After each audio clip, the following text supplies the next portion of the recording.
First of all, I have to echo what Kelly said. Thank you so much, Matt. We are excited to be here. And I know you're used to Matt and Chico, but today you have Kelly and Erica, a.k.a. Chica. So let's go. I'm so excited to be here. Like Kelly, I've called women's professional hockey, especially with the Riveters when they moved here to New Jersey.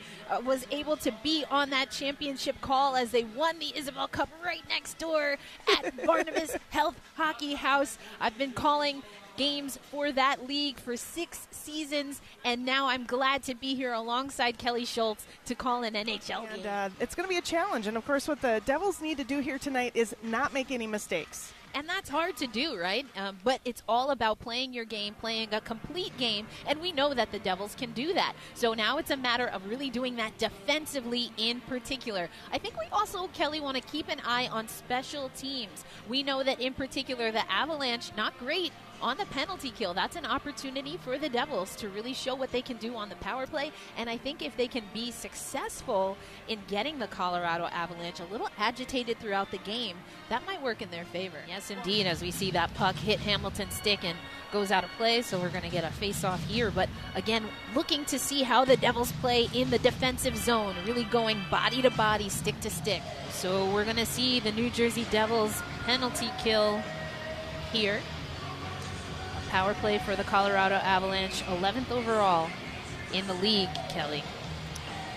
22.9%, and the Avs have struck 1-0 with 10:56 left, a power play goal here in the first period. You saw that it was Landeskog really posting himself up there in front, gets that shot on net, rebound goes up high, whacked around a little bit, and then finally none other than Kadri finding the back of the net. And Kadri with his 73rd point this season. Just an incredible number of points here for that top player of the Avs. And that goes back to what we were talking about, what we heard after morning skate. You've got to know where those top scorers for the Avs are. It was a great penalty kill up until that point, and then you just saw second, third opportunities for the Colorado Avalanche. That gets them on the board first. I want to talk a little bit about the team defense for the Colorado Avalanche on that last sequence. You saw Logan O'Connor really take away some of that space, get a stick on there. That's why we saw that puck deflected out of play. Want to see a little bit more of that when it's the Devils in all 3 zones playing that team defense that we know is going to be imperative if they're going to shut down the Avs and start getting things going offensively themselves. Tough rebound goal given up there by Dawes. And you see Colorado taking advantage on the transition. They get a big stop on the Devils, and then they find the puck, use that speed. The Devils not able to find their way and eliminate some of the space. Colorado with another goal. See that the Devils, again, they left that post open. They were all on the back check again. It was in transition, but you couldn't find the body. And that's how, again, Colorado able to get that puck past Dawes. And he'll hang on as that one off the stick of Jesper Bratt. Looked like a really good opportunity, maybe one of the better ones we've seen from the Devils. Just didn't have a body there as that puck was sliding across the crease. They do get a shot up on Kemper, but again, right into the body. Bratt with 2 great looks. Tatar almost having the backhanded shot there. Just a little tardy to that party, Kelly.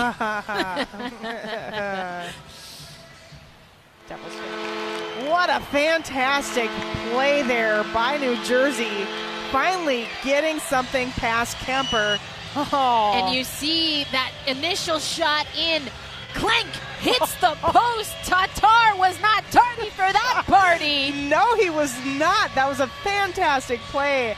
And again, this Devils team has been close to getting something past Kemper. That was a perfect placed goal. We also talked about taking opportunities. You saw that the Avalanche had an unfortunate circumstance where one of their blue liners, broken stick, Devils able to get that puck in transition, get on the board. Popped that one just past that near side, the glove side of Darcy Kemper. Kemper looked down, thought he had it, did not. And you saw Landeskog went to reach for that. Great move by Smith to do a deke. Gets the shot up, gets the goal. 3-2 is our score here. Devils coming back. Damon Severson, a power play goal. And it's confirmed. The Devils have scored their third goal here in the second period. Oh, look at that. Goes high. Just able to get that shot in. Absolutely fools Kemper. And just like that, we are tied up, folks. Picante, picante, picante. I'm feeling the spice now, that's for sure. Let's go, Kelly. You said it. You wanted it equalized before we closed out this middle frame second stanza. What a fantastic play by Severson there.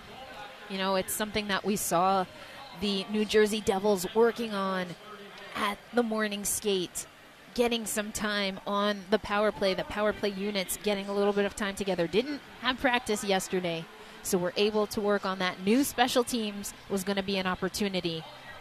And so far, that's gotten us 3-3 at the end of the second. And the key was Damon Severson getting that game-tying goal. He joins us now. And Damon, we heard Ryan Graves after morning skate talk about not wanting to feed the Colorado transition, but I think we've also seen the Devils up the ante when it comes to the transition game. How was New Jersey able to make that and use that to your advantage? Yeah, well, if we can catch them when they're trying to make those plays, and we can catch them and play good defense, we can go back at them, get them tired. 3-3 our score, 13:49 to play here in the third, and the NHL and American Legacy present a mobile museum that celebrates Black achievement in hockey. The museum showcases today's stars while also looking back at the pioneers and trailblazers who helped shape NHL history. The Devils are proud to host the tour here in Newark. The Metropolitan Riveters that play just next door at Barnabas showcased their Black Rosie jersey, and that is prominently featured now on the mobile museum. And I got to work with American Legacy Network while I was in Beijing, China, covering my very first Olympics. That is amazing, Erica. You are a trailblazer too. Well, thank you. And the Riveters Black Rosie jersey, actually on the Avalanche social media, they posted a picture of I think one of their players wearing that jersey. I think the Avs are low-key trying to recruit Madison Packer. And who can blame you? Not only did we get a Dougie Hamilton OT winner, but just next door, we got a Madison Packer OT winner. As the Avs came right back the other way. They're stopping transition. You saw that Yegor Sarangovic winning those puck battles, getting to the puck first, things we talked about in the second period. And that is going to do it. Dawes coming up with a big win here tonight for the New Jersey Devils between the pipes. The Devils' resiliency coming back out of a 3-0 deficit to win this one 5-3. What a fantastic game it has been. You get goals from Smith, Bastian, Tatar, Severson, and Sharangovich. And wow, a team effort again by this New Jersey Devils. That's exactly what we knew needed to happen tonight, and that's exactly what did happen, Kelly. Severson, we spoke to him in the second intermission. I thought he was a little bit tough on himself in particular, but really talk about leadership. Looking in the mirror, saying, I know I can be better, I can make better choices, and that's what we're going to do coming out in the third. And he also talked about resiliency. This was such a resilient win for this young New Jersey Devils team. They knew that coming in, it was going to be maybe even what we called a little bit of a David and Goliath. Well, we know how that story ended, Kelly. Yeah, we certainly do. And Devils fans, have some faith in your team, because as young as they are, I give them a couple years.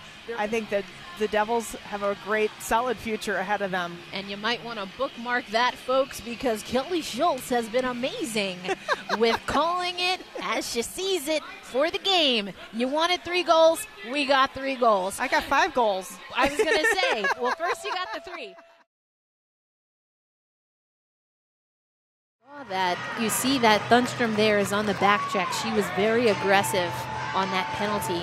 Known for her speed, can probably get back, but Thunstrom over committing there leaves some open ice. Wenskowski finds the back of the net, beating Amanda Levier. It's 4-1 Boston. Trey. Jonna Curtis, number 3, called her number earlier, and there we go. We know Minnesota has the speed, but they've been so direct. Then you saw them with a little bit more finesse, a little bit more patience, and now that opens them up to use that speed as an asset and not just as a hammer that was an inefficient one at that early on. So it's Jonna Curtis making sure that the Whitecaps don't get blanked. Gerard gets the scoring open. We've seen a pretty strong forecheck from both teams. Getting a little physical behind the goal. That was Marchment, wouldn't you know it? Sets Gerard up. And Brenneman once again, just not able to completely keep that puck. Needs to get a little bit stronger. You're seeing that puck squeak by, and this time it gets Connecticut on the board. And how important is it, Amanda, to get a goal like that, knowing that Colton Orr has really given this team a charge to get more aggressive? Super important, especially in the first period. We like to take the lead. He has tied this game at 9:34. And it's the Buttes effect, baby. I told you that Rhea Code, talking to you, Sam Fryman, said we have to earn everything. Want to play a relentless style of hockey. And if that goal isn't relentless, I don't know what is. Coach Rhea Code has been talking to us about that. Although not a lot of games in hand, plenty of practice where it has been you have to earn everything. What has that looked like for this Buffalo Buttes team in preparation for hosting this series against the Connecticut Whale? Yeah, a lot of battle drills, a lot of scoring drills, working on bearing down, capitalizing when we need to. Like you said, we haven't got a lot of games in yet, but we've really been doing some focused practice, focusing on our game, and I think it's going to show here in the third. That puck definitely beats Ives. We see that. But the puck would have to completely cross that red goal line to be considered a goal. And we're getting word that the puck did not cross, as we just talked about that red goal line. The puck has to completely cross the red goal line. No goal is called, and it's Toronto 2, Connecticut nothing. Another great sequence by Toronto. When they find each other, it is beautiful. It is just some beautiful, beautiful hockey. Mark Jocelyn tells his team that they are a better team when they communicate, when they have puck possession, and you're hard-pressed not to believe him. He says they're mediocre, just an average team when they're not communicating, but when they're connecting like that, oh, it is a thing to behold.